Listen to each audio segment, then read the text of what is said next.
Cinema industry వైపు వెళ్ళాలనుకుంటున్నారా? మీకు మేమున్నాం. వెంటనే కాల్ చేయండి. నమస్తే రాంప్రసాద్ గారు. నమస్తే విష్ణు గారు. సార్ రాంప్రసాద్ గారు, ఇప్పుడు మనం ఎప్పుడైనా బంధువుల పెళ్ళిళ్ళకో ఫంక్షన్స్కో ఏదైనా ఈవెంట్స్కి వెళ్తుంటాం. కొంతమంది బంధువులు కనిపించి మన దగ్గరకు వస్తుంటారు. మనం అడిగినా అడగకపోయినా లాస్ట్ మంత్ శంషాబాద్లో ఒక విల్లా కొన్నాము, మొయినాబాద్లో ఒక రిసార్ట్ కొన్నాము, పటాన్చెరులో ఇంకొక బంగ్లా కొన్నాము, లేదంటే ఊరి యొక్క సిటీ అవుట్స్కట్స్లో ఒక 5 ఎకరాల పొలం కొన్నాము, 10 ఎకరాల పొలం కొన్నామని మనం అడిగినా అడగకపోయినా వచ్చి చెప్తుంటారు. సరే, అంటే వాళ్ళు కూడా సాఫ్ట్వేర్ ఇంజనీర్లే. వాళ్ళకి నెలకు ఒక 2 లక్షలు 3 లక్షలు ఐటీ ఇన్కమ్ వస్తుంటుంది. నెలకు ఒక 2-3 లక్షల ఆదాయం వస్తుంటుంది. మాట్లాడితే ఏమో మొయినాబాద్లో ఫామ్ హౌస్ అంటారు, ఇంకో దగ్గర రిసార్ట్ అంటారు, అక్కడ 10 ఎకరాలు కొన్నామంటారు, ఇక్కడ 10 ఎకరాలు కొన్నామంటుంటారు. ఏంటి అసలు మనకున్న నికర ఆస్తిలో రియల్ ఎస్టేట్ ప్రాపర్టీ అనేది అసలు ఎంత ఉండాలి అంటారు? తప్పకుండా ఎంత ఉండాలి, ఎంత ఉండకూడదు, దానికంటే ముందు అసలు ఈ ప్రాబ్లమ్స్ బయటకి రావాలి. వాళ్ళు మనకు చెప్పకూడదంటే ఏం చేయాలంటే సింపుల్ ట్రిక్ చెప్తా. అలా చెప్పినప్పుడు వెంటనే 10 లక్షలు అప్పు అడగండి. మీరు అది ఇంకొకసారి చెప్పండి. నువ్వు ₹1,00,00,000 కొన్నావు కదా, నాకు 10 లక్షలు అప్పారండి, అది అడిగిసారి కొన్నా మీకు చెప్పడం అంతే, సగం ప్రాబ్లం సాల్వ్. ఓకే, నా విషయానికి మీరు అడిగిన విషయానికి వస్తాయి. ఎంత ఉండాలి ఒక వ్యక్తికి నికర ఆస్తిలో రియల్ ఎస్టేట్ ఎంత ఉండాలి? ఇప్పుడు ఒక స్టేజ్ వచ్చాక మనం ఏం చెప్పినా, ఇప్పటిదాకా సంపాదించి కూడబెట్టాడు అనుకోండి, ఆయనకున్న ఊర్లో ఉన్న ఇల్లు, హైదరాబాద్లో ఉన్న ఇల్లు, పొలం, 2 ప్లాట్స్ అంతా కలిపితే 4 కోట్లు ఉన్నాయి, జీతం 1 లక్ష ఉంది అనుకోండి. ఇప్పుడు మనం ఏం చెప్పి ఇప్పుడు తినగా మిగిలినంతా వేరే దగ్గర పెట్టినా, ఒక 10 ఏళ్ల పాటు పెట్టినా ఇది ఎంత కూడబెడుతుందో దీనికన్నా అది చాలా పెరిగేది ఎక్కువ ఉంటుంది. You will never match. అంత ఈజీ కాదు రియల్ ఎస్టేట్ ఇంత ఉండాలని చెప్పడం. ఎందుకంటే ఆల్రెడీ ఉన్నది తరాల నుంచి వచ్చేది, తండ్రి నుంచి తాత నుంచి వచ్చేదే చాలా ఉంటుంది కదా, ఇదంతా కూడబెట్టలేడు. నేను ఒక సింపుల్ పాయింట్ ఏం చెప్పానంటే, just simple fight, not standard కాదు. ఒక వ్యక్తికి తనకున్న పూర్తి ఆస్తిలో సగానికి మించి రియల్ ఎస్టేట్ ఉండకూడదు. ఈ ఒక్క రూల్ ఫాలో అయితే జీవితం అద్భుతంగా ఉంటుంది. ఏమీ లేడు ఆనందం, వాడికి ఏమున్నా ఓకే, అసలు నాకు ఏమీ లేదంటే టెన్షనే లేదు. బట్ మీకంటూ ఆస్తులు ఉంటే మీ ఆస్తుల్లో 50%కి పైగా రియల్ ఎస్టేట్ పెట్టుకోవద్దు. స్థలాలు కానీ, పొలాలు కానీ, ఇల్లు కానీ, ఏదైనా కానీ. అదేంటి సార్ మీరు ఇలా మాట్లాడతారు అంటే, ఇప్పుడు ఇవన్నీ ఇల్లిక్విడ్ అసెట్స్ కదా. ఇప్పుడు ఒక ఇల్లు ఉంది, 2 ఏళ్ళు కొన్నాడండి ఆయన, ఓకే, డబ్బులు దుబారా అయిపోతే ఏం చేసుకుంటాం, వచ్చే జీతాలు ఇద్దరం కష్టపడుతున్నాం, రాత్రి వాళ్ళు కష్టపడుతున్నాం, మరి ఏం చేసుకుంటాం, ఉన్న కొద్దీ వాడు వీడు అడుగుతాడు, ఇదంతా ఎందుకని చెప్పి ఇంకో ₹1,00,00,000 ఫ్లాట్ తీసుకున్నాడు. ₹1,00,00,000 ఫ్లాట్ కొన్నాడు, రెంట్కి ఇస్తాడుగా. 2 ఏళ్ళు కొంటే 2వ కాపురం పెట్టలేరుగా, 2 ఏళ్ళు రెంట్కి ఇవ్వాలి. ఈసారి అడగండి, దాన్ని ట్రై చేస్తున్నాం అండి. 2 ఏళ్ళు రెంట్కి ఇవ్వాలి, ఎవరైనా రెంట్కి ఇవ్వాలి, మీరైనా నేనైనా. ఇప్పుడు 2 ఏళ్ళు రెంట్కి ఇస్తే ₹1,00,00,000 ఫ్లాట్కి ఎంత వస్తుంది రెంటు హైదరాబాద్లో? మా అంటే గొప్పగా 25,000 వస్తుంది. 25 నుంచి 30,000. 25 సరే, 25 వర్షన్ ప్రకారం 25,000. ఈ ఎవడ వర్షన్ కాదు, 10 చూస్తే తేలిపోతుంది, యావరేజ్ అక్కడికే వస్తుంది. ఓకే, అంటే ₹1,00,00,000 పెట్టుబడి నువ్వు పెట్టావు, అది లోనా ఓనా పక్కన పెట్టేసింది. మీరు పెట్టిన ₹1,00,00,000 పెట్టుబడికి మేబీ డబ్బు లేనోడు 20 లక్షలు డౌన్ పేమెంట్, 80 లక్షల లోను, ఒక 70,000 ఈఎంఐ కడుతున్నాడు. ఈతకి ఆ ప్రాపర్టీ నుంచి వచ్చే ఆదాయం అంతా నెలకి 25,000. ఒక మంచి టెనెంట్ దొరికాడు, నీట్గా చూసుకుంటాడు, మనకన్నా నీట్గా పెట్టుకుంటాడు. ఒక 6 నెలలు ఉన్నాడు, 6 నెలల్లో ట్రాన్స్ఫర్ అయిపోయింది. చాలా పద్ధతిగా చెప్పాడు, 2 నెలల్లో ఖాళీ చేస్తే నాకు ట్రాన్స్ఫర్ అయిపోయింది, నోటీస్ పీరియడ్లో ఉన్నాను, ఈ 2 నెలలు ఇచ్చిన అడ్వాన్స్ అడ్జస్ట్ చేసుకుంటా అన్నాడు. అది రెంట్లో కలిపేసుకోండి, మీరు కూడా ఓకే అన్నారు. లేదు నాకు పోయేటప్పుడు ఏమంటే అట్లయినా ఓకే అన్నాడు. వద్దు అడ్జస్ట్ చేయమని చేశాడు. పాపం ఆయన ఖాళీ చేశాడు, వీడన్నా ఆదరాబాద్ వెళ్ళిపోయాడు చూసుకుందాం ఇల్లు ఎలా ఉందని. అంత నీట్గా ఉంది, హాలు, కిచెన్. తీరా చూస్తే వాష్రూమ్ శుభ్రంగా లేదు. ఇప్పుడు ఎవడు కడగాలి? వనరే కడిగించాలి మనుషులను పెట్టి. అంటే నువ్వు ₹1,00,00,000 పెట్టి ఇల్లు కొనుక్కునేందుకు? That's a point. ఒకదానికి చెప్పట్లా, మేబీ రెండోది కానీ మొత్తం ఇవే ఉంటే మన పని ఇదే అయిపోద్ది కదా. ఇప్పుడు 1 ఇల్లు 2 ఇల్లు ఉంటే ఓకే, మొత్తం ఇదే ఉంటే ఇదే పనిగా వాడిపోయాడు, ఈడిపోయాడు, ఖాళీ చేసాడు, గొడవ పడ్డాడు, ఇది ఇంటికి సున్నాలు వేయించాలి, పెయింట్లు వేయించాలి, 10,000 పెట్టి బాతులను కడిగించాలి. ఇంత చేస్తే నీకు వచ్చే ఇన్కమ్ ఎంత? ఇప్పుడు నీకు ₹1,00,00,000 అయితే బ్లాక్ అయిపోయినాయి, దాని నుంచి ₹10 అంటే ఈ వచ్చే అద్దె తప్పితే ఇంకేం రాదు కదా. నీ ₹1,00,00,000 బ్లాక్ చేస్తే నీకు వచ్చేది 25,000 కదా నెలకి. ఈ 25,000కా నువ్వు ₹1,00,00,000 అక్కడ పెట్టింది, పెరిగేదంతా గాల్లోనే ఏ రోజు వస్తుంది? రేపు నీకు ఎమర్జెన్సీ పడ్డది, నీ కొడుకు అవసరం 25 లక్షలు సన్నగా కొట్టాలి, వస్తుందా? దాంట్లో బెడ్రూమ్ బాత్రూమ్ అమ్మతో అమ్మలేవు కదా, ఒక బెడ్రూమ్ అమ్మలేవు, సన్నగా అమ్మలేవు. కాబట్టి నేను రియల్ ఎస్టేట్కి అగెనిస్ట్ అని చెప్పట్లేదు. సగం పెట్టండి, మిగిలిన సగం వేరే దగ్గర ఉంటే అక్కడ నుంచి తీసుకోవచ్చు కదా. 50%కి మించి రియల్ ఎస్టేట్ ఉండొద్దు. ఇది అంత సులువైన మార్గం కాదు. ఆల్రెడీ కూడబెట్టినోడికి ఇప్పుడు ఇందాక అన్న ఎగ్జాంపుల్కి వస్తాం. ఇప్పుడు వైఫ్ అండ్ హస్బెండ్ కలిపి సరే యావరేజ్ జీతాలు ఒక 80,000, 80,000, 1,60,000 సంపాదిస్తున్నారు. ఆల్రెడీ ఒక హోమ్ లోన్ తీసుకున్నారు. ఓకే, దాన్ని ఒక 80 లక్షలు కొన్నారు. ఇప్పుడు 1,50,00,000 అయిపోయింది. బాగా పెరిగింది, 5-6 ఏళ్ళకే డబుల్ అయిపోయింది, 1,50,00,000 అయిపోయింది. ఇప్పుడు 1,50,00,000 విలువ చేసే ఒక ఇల్లు ఇక్కడ ఉంది హైదరాబాద్లో. దాని లోన్ ఇంకొక 30 లక్షలు అవుట్ స్టాండింగ్ ఉంది. దీనికి తోడు జీతాలు పెరిగినాయి అని చెప్పి టాప్అప్ లోన్ తీసుకుని 2 స్థలాలు కొన్నాడు. అవి కూడా పెరిగినాయి.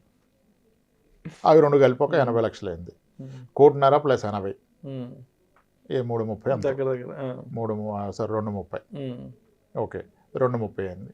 ఇది కాకుండా తల్లిదండ్రుల నుంచి వచ్చేవి అత్తగారు, మామగారు, ఫాదర్ నుంచో ఇంకో 1 కోటి ఉంది అనుకోండి. మొత్తం మీద నీకు రియల్ ఎస్టేట్ ఇప్పుడు ఉన్న పలంగా తీసేస్తే 4 కోట్లు వస్తాయి. 4 కోట్లు. ఇప్పుడు ఆయనకి చెప్పాం మనం, బాబు రియల్ ఎస్టేట్ 50%కి మించి ఉండటం కరెక్ట్ కాదని. ఉన్నదంతా అదే కదా. అప్పుడు ఆయన ఏం చేయాలి? ఉన్నదాన్ని తీయడానికి ఎవరికి మనసు రాదు. ఇప్పుడు ఈయన తినగా మిగిలిందంతా ఏ మ్యూచువల్ ఫండ్లో పెట్టడం మొదలుపెట్టాడు. ఎంత పెడతారు? అటు ఈఎంఐ పోవాలా, ఇటు ఖర్చులు పోవాలా, పిల్లల చదువులు పోవాలా. సరే గట్టిగా 50,000 ఎస్ఐపి మొదలుపెట్టాడు అనుకోండి. పెరిగే జీతం అంతా పెడతాను. నెలకి యావరేజ్ ఒక 50,000 పెట్టాడు. నెలకి 50,000 అంటే సంవత్సరానికి 6 లక్షలు. ఒక 10 ఏళ్ల పాటు పెట్టాడు అనుకోండి. ఇతను పెట్టిన పెట్టుబడి 60 లక్షలు. 15% రిటర్న్ వేసుకుంటే 1,20,00,000 అవుతుంది కదా. అంటే మ్యూచువల్ ఫండ్లో 50,000 పెడితే 10 ఏళ్ళలో 1,00,00,000, 1,20,00,000 కూడబెడతావు. కానీ అప్పటిదాకా నీకు ఆల్రెడీ ఉన్న 4 కోట్లు ఎంత అయింది పెరిగి? కనీసం 8 కోట్లు అవుతుంది. ఇది కూడా పెరుగుతుంది కదా. మరి అప్పుడు ఎలా నువ్వు 50%కి వస్తావు? It is not possible. Already real estate కూడబెట్టిన వ్యక్తికి నువ్వు ఈక్విటీలోనో ఈక్విటీ మ్యూచువల్ ఫండ్స్ ఏదో ఒక ఇన్స్ట్రుమెంట్లో ఎంత పెట్టినా ఎప్పటికీ దీనికి 50% రాలేవు. సో అంత ఈజీ కాదు ఇది. ఇప్పుడు కెరీర్ స్టార్ట్ చేసిన వాళ్ళు ఈ రూల్ ఫాలో కావచ్చు. ఆల్రెడీ ఉన్న వాళ్ళు ఈ రూల్ ఫాలో కాలేరు. అలా అని చెప్పి ఉన్న దాంట్లో లిక్విడేట్ చేయమంటే మనసు ఒప్పుతుందా? ఒక స్థలం అమ్మాలంటే ఎంతమంది అప్రూవ్ కావాలి? ఆయనకి వైఫ్ ఒప్పుకోవాలి, అత్తమామలు ఒప్పుకోవాలి, అమ్మ నాన్నలు ఒప్పుకోవాలి, అన్న తమ్ముడు అందరూ ఒప్పుకోవాలి. వీళ్ళందరూ ఒప్పుకోరుగా. సో అమ్మడం అంత సులువు కాదు. పెరగవచ్చు, పెరగదంట్లా, కానీ అది ఇల్లిక్విడ్ ఎసెట్ అయిపోతుంది. అంటే నేనేమంటానంటే హ్యావింగ్ కంప్లీట్ తప్పలేదు. ఇప్పుడు 8 కోట్ల ఆస్తున్న వాళ్ళు 10 కోట్ల ఆస్తి ఉంది, మొత్తం రియల్ ఎస్టేట్ ఉంది. అది ఎలాగంటే నువ్వు సముద్రం మధ్యలో ఉన్నావు షిప్లో, చుట్టూరు నీళ్ళే, సూపర్ కదా. తాగడానికి నీళ్ళు నీ చెంబు, నీ దగ్గర గ్లాస్ ఉందా? పనికిరావు. అదే రియల్ ఎస్టేట్. రియల్ ఎస్టేట్ ఇది ఇల్లిక్విడ్, మొత్తం నీళ్ళే, సూపర్. కానీ తాగడానికి చెంబు లేదే, ఒక గ్లాస్ వాటర్ లేవే. అది that's the problem you going to face. ఎప్పుడైతే మీరు మొత్తం రియల్ ఎస్టేట్లో పెడతారో రేపటి రోజు మీకు ఆస్తి ఫుల్ ఉంటుంది. సన్నగా అవసరం పడితే 10 లక్షలు తీయగలరా? వచ్చే రెంట్లు ఉంటే 60-70 వేలు, కానీ మీకు 10 లక్షలకి అవసరం అయితే మరి దాని మీద లోన్ వస్తుందా? ఇప్పుడు 1 కోటి రూపాయలు ఇల్లు ఉంది, ఉద్యోగం పోయింది, 1 కోటి రూపాయలు ఇంటి మీద బ్యాంక్ 20 లక్షలు లోన్ ఇస్తాడా? ఇప్పుడు how do you repay? Job లేదు కదా, సర్వీసింగ్ ఎలా చేస్తావు నువ్వు? ఇన్కమ్ లేదు కదా. సిబిల్ పోయింది, ఎవడో ఫ్రెండ్ గ్యారంటీ ఇచ్చాడు, షూట్ ఇచ్చాడు, ఆడ దెబ్బ కొట్టి పోయింది, రాదు కదా నీకు 1 కోటి రూపాయలు ఇంటి మీద. అంటే పేరుకి నీకు కోట్లు ఆస్తుంది, నీకు అవసరం వస్తే 10 లక్షలు పుట్టినప్పుడు అది ఎలా అసెట్ అవుతుంది? So that's where I say సగానికి మించి రియల్ ఎస్టేట్ పెట్టుకోవద్దు. మిగిలిన సగం మీరు ఎక్కడైనా పెట్టుకోండి. ఇంకా మళ్ళీ అది ఇదేం కాదు, విడిదం తడిదం ఏమొద్దు, అది తప్ప ఇంకెక్కడైనా పెట్టు. Then your life will be comfort. కానీ ఇదంతా ఈజీ కాదు. ఆల్రెడీ కూడబెట్టినోడు ఇంకా వచ్చేదంతా దాచినా అవదు. అలానే మనం రికమెండ్ చేసిన ఇప్పుడు ఫాలో కాడు, తీస్తాడా? ఉన్న రియల్ ఎస్టేట్ అమ్ముతాడా? క్రైమ్ కదా అది. స్థలం అమ్ముకోవడం ఏంటి ఇంకా చిన్న విషయం అది. అది ఆ ప్రాబ్లంలో పడిపోదు. ఇది వచ్చిన దాకా అర్థమవుతుంది. ఇప్పుడు మనం చెప్తే ఆల్రెడీ ఉన్నోళ్ళకి ఇది అర్థమవుతుంది, మనం చెప్పింది. లేనివాడికి అర్థమవుతుంది. ఇట్లా అంటారేంటి, అది బాగా పెరుగుతుంది, మీకేం తెలుసు అంటాడు. ప్రాబ్లం వల్ల దిగినోడికే కదా దిగినోడు జడ్జిమెంట్ ఇస్తే ఓకే, లేనివాడు జడ్జిమెంట్ ఇస్తాడు. మన ఇప్పుడు నీకేమైనా మాటలు చెప్తారా రాంప్రసాద్? మనం పోయినసారి అన్నాం కదా, అపార్ట్మెంట్ ఎప్పుడు డిప్రిషియేషన్ కాదని. ఎవరు చెప్పారు? అసలు ఎవడు కొన్నదంతా ఇప్పటిదాకా కొన్నోళ్ళు మంచి కామెంట్స్ పెట్టారు. ఒక అతను పెట్టాడు, ముంబైలో 5 లక్షలు కొంటే, అంటే వాళ్ళు లైవ్ ఎక్స్పీరియన్స్ అవుతున్నారు కదా. నిన్న కూడా ఒక ఆయన మాడుతున్నా, శ్రీరామ్ కాలనీలో 93లో కొన్నానండి, 3 లక్షలకి ఫ్లాట్ అన్నాడు. ఇప్పుడు ఎంత ఉంది సార్ అన్న? 68 లక్షలు 70 లక్షలు ఈజీ పోదు సార్, రెంట్ 22,000 వస్తుంది సార్ అన్నాడు. మరి ఎక్కడుంది డిప్రిషియేషన్? ఇప్పుడు ఆయన కొని 30 ఏళ్ళు అయింది, మనమేమో డిప్రిషియేషన్ ఉందని మాడుతున్నాం. డిప్రిషియేషన్ లేదే. అంటే ఎక్స్పీరియన్స్ అవున వాళ్ళు ఇచ్చేది జడ్జిమెంట్ రాంగ్, కానీ వీళ్ళే ఇస్తారు. అయిన వాళ్ళు సైలెంట్గా ఉంటారు. ఇప్పుడు ఎక్కువ రియల్ ఎస్టేట్ ఉంటే ప్రాబ్లం అంటే మీ మొహంలో మీకు ఏం తెలుసు అంటారు. ఉన్నోడు తెలుస్తుంది అదేంటో, దిగినోడికి తెలుసు. అది దిగిన వాళ్ళకి తెలుసు. ఎంతమంది పెళ్ళి సన్నగా కుదిరితే స్థలాలు అమ్మలేక పొలాలు అమ్మలేక తల పట్టుకొని కూర్చుంటారు. అవును సార్, తల పట్టుకొని కూర్చుంటారు. అరే అనుకున్నాం కానీ వెళ్ళిపోతున్నారంట, యూఎస్ వెళ్ళిపోతారు, వాళ్ళంతా 1 month అన్నారు, ఎక్కడ పేపర్లు పెడితే అది పెడితే అవసరమా? ఎప్పుడు మొత్తం అదే ఉంటాయి, ఒక సగం వేరే దగ్గర ఉంటే తీసుకోవచ్చుగా. బ్యాంక్ ఎఫ్డీస్ బ్రేక్ చేయొచ్చు, మ్యూచువల్ ఫండ్స్ బ్రేక్ చేయొచ్చు, ఎక్కడ ఎవరికైనా ఇచ్చిన బ్రేక్ పోస్ట్ ఆఫీస్లో వేసుకున్న ఏదైనా బ్రేక్ ఆ టైంకి తెచ్చుకోవచ్చు, Yes. ఒక గంటలో అయిపోద్ది పని. అది నేను అనేది. సో సగానికి రియల్ ఎస్టేట్ మించొద్దు అనే రూల్ ఫాలో అయితే లైఫ్ విల్ బి కంఫర్ట్. మనోళ్ళు ఏం చేస్తున్నారు, దీన్ని వదిలేస్తాడు వీడు. కొత్తగా పెట్టే మ్యూచువల్ ఫండ్ ఎస్ఐపిలో మొత్తం ఈక్విటీ పెడితే రిస్క్ కదా, ఎంత రేట్ పెట్టాలంటాడు. ఎంత రేట్ పెట్టాలి అంటే మొత్తం ఈక్విటీ పెట్టాలి, మొత్తం ఈక్విటీ పెట్టినా నీకు ఉన్నదంతా డెట్టేగా. నీకు 5 కోట్లు నీ ఓవరాల్ పోర్ట్ఫోలియోలో అలొకేషన్ ఇది, నువ్వు పెడుతున్న 10,000లో అలొకేషన్ కాదు. అసలు 10,000 పెడితే నువ్వు ఛాన్స్ కలిగేది ఏం లేదు అక్కడ. కానీ ఈ 4 కోట్లు ఆస్తుండి 15,000 ఎస్ఐపి స్టార్ట్ చేసిన వ్యక్తి వీడియోలు సర్చ్ చేస్తున్నాడు, డెట్ ఎంత ఈక్విటీ ఎంత, డెట్ అండ్ ఈక్విటీ అలొకేషన్ చేయాలి కదా అంటాడు. నీకున్న 4 కోట్లు డెట్టేరా బాబో, ఈ 15 అన్న ప్యూర్ ఈక్విటీ పెట్టుకో. 15లో రిస్క్ ఎక్కడిది, నువ్వు పెట్టేదంతా ఇయర్లీ 1,80,000, 2 ఏళ్ళు పెట్టావు, 360 పెట్టావు, మార్కెట్ పడ్డది 30% పడ్డది, 360 కాస్త పడితే 2 అవుతుంది, ఏంది ప్రాబ్లం? జీవితం కోల్పోతావా? మళ్ళీ పెరుగుతుంది కదా, అర్థమైంది కదా. ఎస్, అలా రియల్ ఎస్టేట్ని గ్రేట్ ఎసెటే, బట్ ఏ ఫామ్ ఉన్నది, స్థలమైనా పొలమైనా కమర్షియల్ అయినా ఫ్రాక్షనల్ రియల్ ఎస్టేట్ అయినా ఎంత మేరకు సగం. Rule is 50.